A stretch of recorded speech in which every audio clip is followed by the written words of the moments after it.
Have you ever had somebody else make life miserable for you? Have you ever had anybody make life really miserable? Perhaps that's what's happening in your life right now for one reason or another. Perhaps it's been bullied at school. Maybe if you're somebody who's still in education and these days, you're familiar with this. Maybe no school at the moment is actually quite a relief for you. Maybe some of us who are older, maybe you can think back to a time when you were at school and you were bullied by others at school and it wasn't a pleasant experience in any way at all. Or perhaps it's being bullied even on social media. We hear so much of that in the present day, particularly amongst young people, and how hurtful it is for them. And it's something I know the devil is able to use quite easily by all accounts. Or perhaps you're somebody and you're being treated really badly by somebody else in the workplace. Or maybe it's even somebody in your family. It might be a sibling or some relative, and you're going through such a difficult time because of the way that they are making your life really miserable. Or maybe it's even somebody in your neighborhood, because not everybody lives in happy neighborhoods. Not everybody has good neighbors, and many people therefore go through difficult times as a neighbor. Sadly, there are people in our world today who can be vicious towards others and towards us. For those of us who are saved, we do have a biblical mandate and a responsibility to live in a Christ-like manner at all times, as well as loving our enemies. But even whenever we are seeking to live peaceably with all men, there are those who can have it in their mind to hurt us in whatever way they can, and perhaps you're the victim of such circumstances in the present day. The lies that they spread is so hurtful.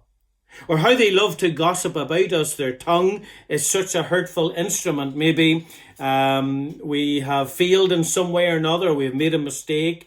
And how the tongue has been used by others to really spread such gossip about us.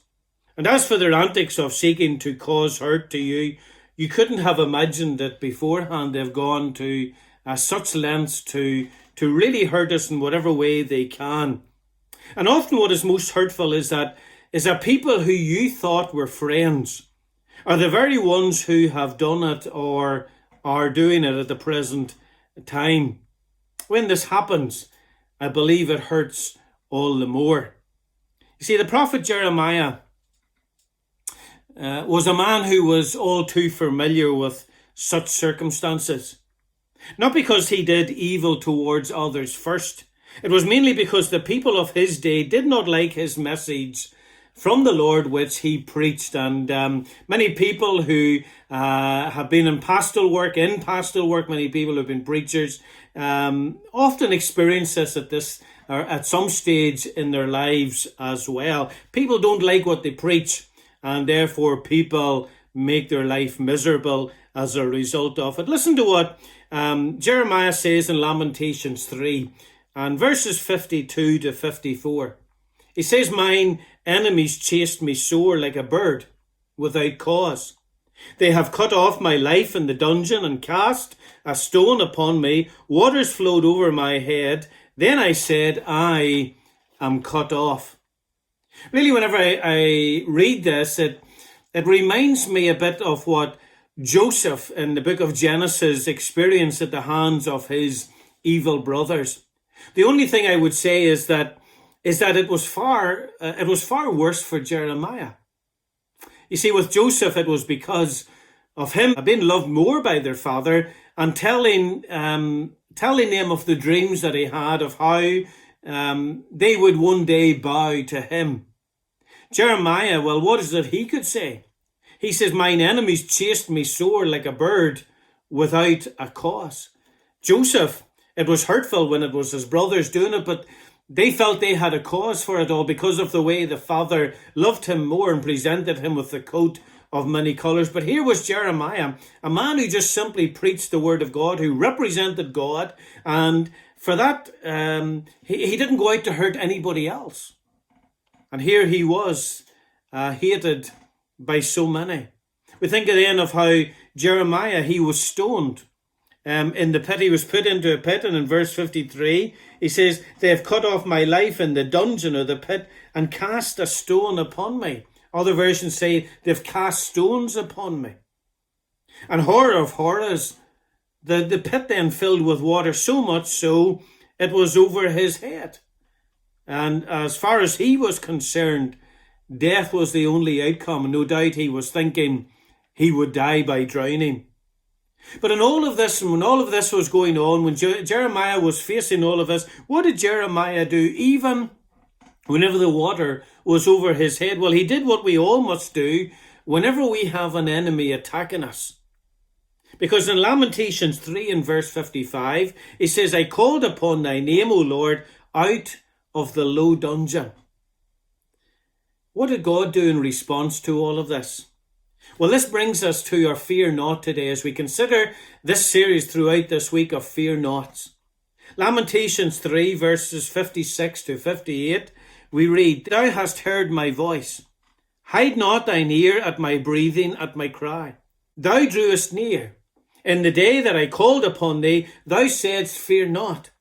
O Lord, thou hast pleaded the causes of my soul. Thou hast redeemed my life." How beautiful are those words in verse 57. Lamentations 3:57, "Thou drewest near. In the day that I called upon thee, thou saidst, Fear not." How precious was the response of God. It reminds me of the psalmist David in Psalm 40, doesn't it? "I waited patiently for the Lord, and he inclined unto me and heard my cry.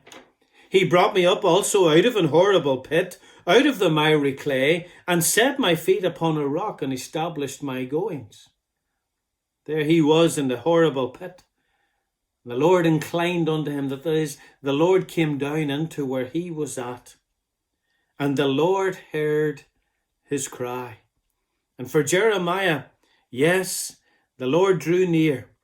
In the day that he called upon him, the Lord heard his cry, but the Lord spoke into him a situation and he said, "Fear not."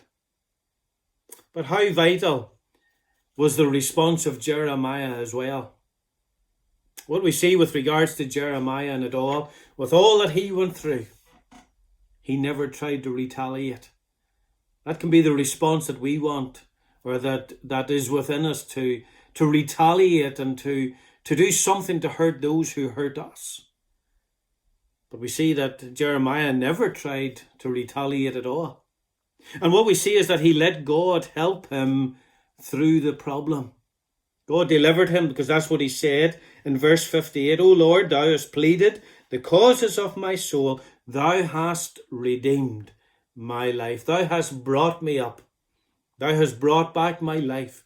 And that's what the Lord did for Jeremiah. And whenever we feel that people are against us, people are out hurting us, people are causing us all sorts of trouble, and we feel that, well, we often talk about being up to our neck in it. But even whenever we feel the waters over our head, the Lord is still able to save us, able to redeem us from it all. Can I ask you today, wherever you are at, or wherever it is that is going on in your life, have you called upon God for help? Will you keep calling upon God for help? May today you experience what Jeremiah experienced in Lamentations 3 and verse 57. "Thou drewest near. In the day that I called upon thee, thou said, Fear not." Another beautiful fear not for us today to hold on to, but may we keep looking unto him. May the Lord again richly bless and give help today. Thank you.